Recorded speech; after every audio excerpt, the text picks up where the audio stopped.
नमस्कार, जीटीव्ही न्यूज मराठीमध्ये आपलं स्वागत. मी विलास मानले. ओबीसी जनगणना, शेतकरी प्रश्न, निम्न पेनगंगा प्रकल्प रद्द करण्याची मागणी अशा अनेक मागण्या घेऊन विविध संघटना आज यवतमाळमध्ये रस्त्यावर उतरल्या. राष्ट्रीय किसान मोर्चासह अनेक संघटनांच्या नेतृत्वात यवतमाळ बंद आणि रास्ता रोको आंदोलन करण्यात आलं. या आंदोलनात मोठ्या संख्येने आंदोलक हे सहभागी झाले होते.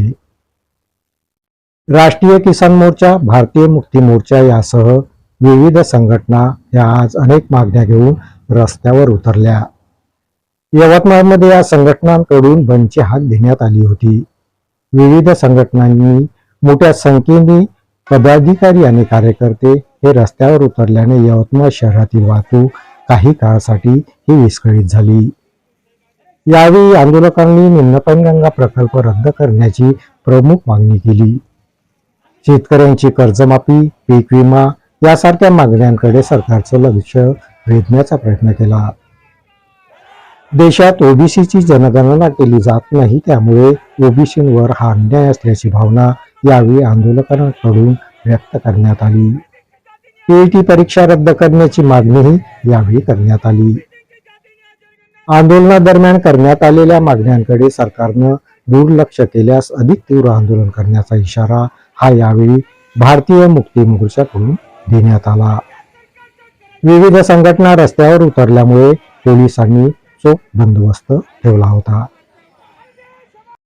यवतमाळ जिल्ह्यातील खडका येथे होत असलेले निम्न पेनगंगा धरणच आम्हाला नको अशी आक्रमक भूमिका ही यावेळी आंदोलकांकडून घेण्यात आली.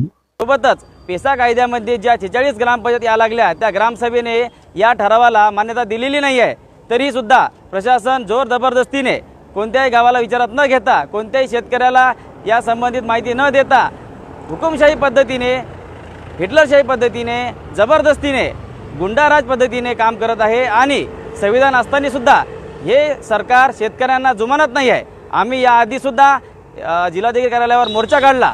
10 तारखेला आम्ही चक्काजाम आंदोलन केला, परंतु हे सरकार गेंड्याच्या कातडीचं सरकार आहे. हे सरकार आमचं म्हणणं ऐकत नाही आहे. आम्ही आज पुन्हा एकदा संपूर्ण 36 जिल्ह्यामध्ये महाराष्ट्र बंद केलेला आहे याच मुद्द्यासाठी की निम्न पेनगंगा प्रकल्प जर कायदेशीर असेल तर त्या संबंधित कागदपत्र राष्ट्रीय किसान मोर्चाला त्यांनी त्वरित द्यावी. यासाठी आम्ही जिल्हाधिकारी कार्यालयामध्ये विरीतसर निवेदन दिलेले आहे, तरी सुद्धा यांनी आम्हाला दिले नाही. यानंतर सुद्धा जर पुरावे जर बेकायदेशीर असेल तर हे धरण रद्द करावे अशी आमची मागणी राष्ट्रीय किसान मोर्चाच्या माध्यमातून आम्ही इथे करत आहोत. आणि यापुढे अजून तीव्र आंदोलन आम्ही करू.